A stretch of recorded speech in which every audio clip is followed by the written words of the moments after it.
Well, good afternoon and welcome to Ed's Orchids. Now, I wasn't going to make a video today, but I went in the greenhouse, I looked at my Angraecum sesquipedale and it wasn't doing well and it looked like it had got mealybug, but this has been on for a long time. So I cleaned all, I took it out of the pot. I thought I might as well, I know you shouldn't, but I had to have a look at the roots. And I cleaned all inside the leaves and pleased to say there's no more mealybug left in those. But the thing I found in the media, which I've now thrown away, was plenty and plenty of hardbacks, what you call woodlice, absolutely nests of them, woodlice, and 3 large slugs. So they haven't been doing the roots any good whatsoever. So I thought, well, I better repot it in some large bark, which I have there, and I'm going to add some perlite to it to keep it moist, because you know these like to be moist. And if I hold it up, you can see the size of this plant. And I believe on they had a Zoom meeting last week, and I think it was Jerry Fisher who said that Angraecum sesquipedale is you can't get them now. They're worth their weight in gold. So I thought, well, I better have a look at this one, and it's growing quite well. See, it's putting a new leaf up there. So I think I'm doing this. I'm doing right with this one for a change. All right, it might put it back a year or two, but I'll have rid it of all its bugs and everything. So I'll just put it down now. Well, as you know, they all come from Madagascar, these, and that's the only place they do grow, in low-lying areas. They get abundant water throughout the summer months, so you've got to keep them wet then, let them dry out a little bit in winter, but never let them dry out completely. And they like a nice bright light, but not light that's directly at them, and definitely no sun, because that will burn the leaves and you cannot get rid of it until the plant grows and the leaf drops off. Now, this one has flowered before, but I don't think it's going to flower again for quite some time. We're being disturbed. And when they do flower, that's the time they get pollinated. And you've all heard the story about Darwin and his pollination by the, what's it called, the moth? I forget the first name, Zan something, Morgani predictor, something like that, which has a long proboscis that goes for 18 inches down the spur of the bloom.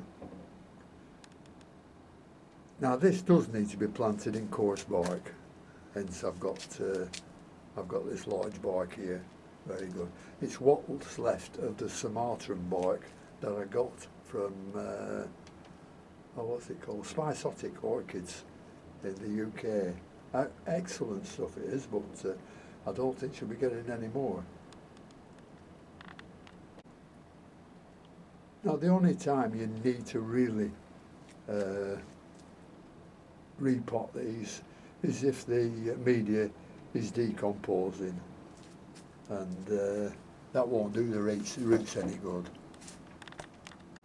The leaves, as you can see, are dark green with sort of a grey cast over them, and actually they're not difficult to grow once you get them established, and you can grow these in the home if you can get one. But there we are, you can see this is starting to grow again. So we'll see how this one goes on. I'll repot it into this coarse bark and perlite, just to see how it goes on. Right, I'll repot this in the same pot it came out of. I've cleaned it all out, so there's no more bugs in there. And this yellowing, I'm stuck with that until it grows up and these drop off. So we'll hold it there in place and start putting, dear me, I haven't got the perlite. Right, I've got 3 handfuls of perlite there, so I'll mix them all together and then I'll start to repot.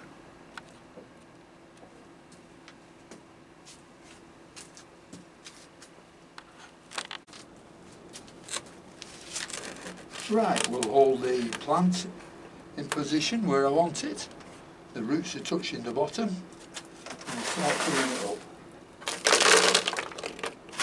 I hope I've got enough large bark here, because I don't have any more.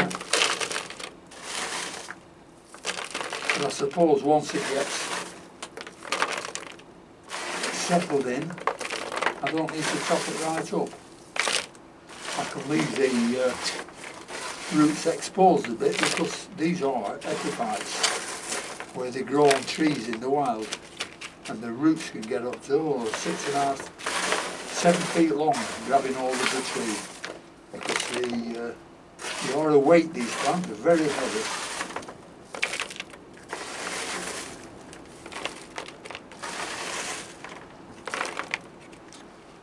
How are we doing? Oh, it's almost standing up on its own.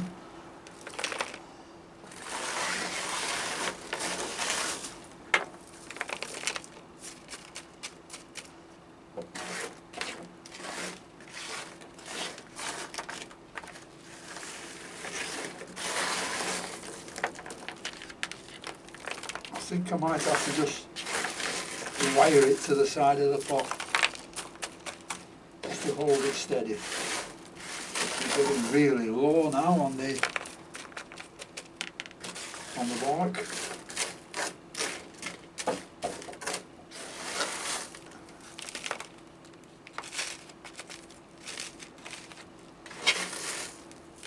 But I think I've got just enough.